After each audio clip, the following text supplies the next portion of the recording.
থানা পুলিশের তদন্ত এবং সিআইডি তদন্তের যে প্রক্রিয়া একই।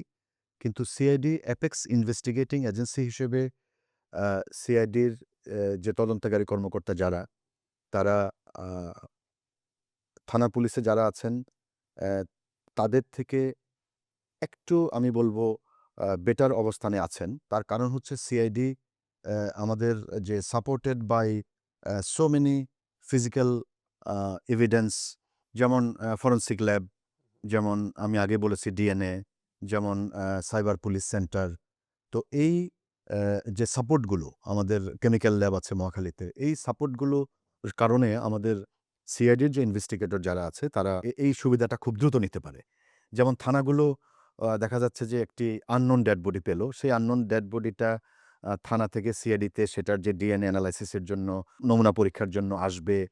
তারপর এই যে ধরুন একটা সময়ের বিষয়। কিন্তু সিআইডিতে আমরা খুব দ্রুত এটা করতে পারি। এটা একটা বিষয় আছে। আর পাশাপাশি হচ্ছে সিআইডি আসলে সব মামলা তদন্ত করে না। সিআইডির যেমন শিডিউলভুক্ত মামলা আছে ২২ টি।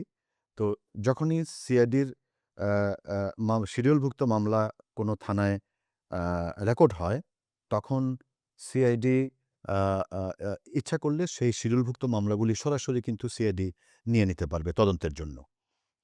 আর বিজ্ঞ আদালত থেকে তো আসেই। তার মানে কি এখানে সিআইডি আসলে চিন্তা করবেন যে কোন মামলাগুলো সিআইডির তদন্ত করা প্রয়োজন। তাদের ইনভেস্টিগেশন এর মাধ্যমে তারপরে সিআইডি সেটাকে নিয়ে নিচ্ছেন সেই মামলাগুলো। গুরুত্বপূর্ণ মামলাগুলো। আমরা দেখি যে আসলে সিআইডির শিডিউলভুক্ত মামলা কিনা ১ম। হুম, হুম। শিডিউলভুক্ত মামলা যদি হয়, এটা এমন নয় যে সিআইডির শিডিউলভুক্ত মামলা সিআইডি ছাড়া থানা পুলিশ তদন্ত করতে পারবে না। বিষয়টি এমন নয়। থানা পুলিশও পারবে। শিডিউলভুক্ত মামলার মধ্যে থানা পুলিশও পারবে। কিন্তু আমরা যখন দেখি যে মামলাটা সেনসিটিভ, সারা দেশে একটা সবাই এই মামলাটা নিয়ে কথা বলছে এবং এই মামলাটা খুব দ্রুত এটার উদ্ঘাটন হওয়া প্রয়োজন। তো আমরা মামলার যে গুরুত্ব বুঝে, আমরা আমাদের শিডিউলভুক্ত মামলার মধ্যে পড়েছে কিনা সেটা ১ম দেখি এবং মামলার গুরুত্ব বুঝে মামলাটি আমরা তদন্ত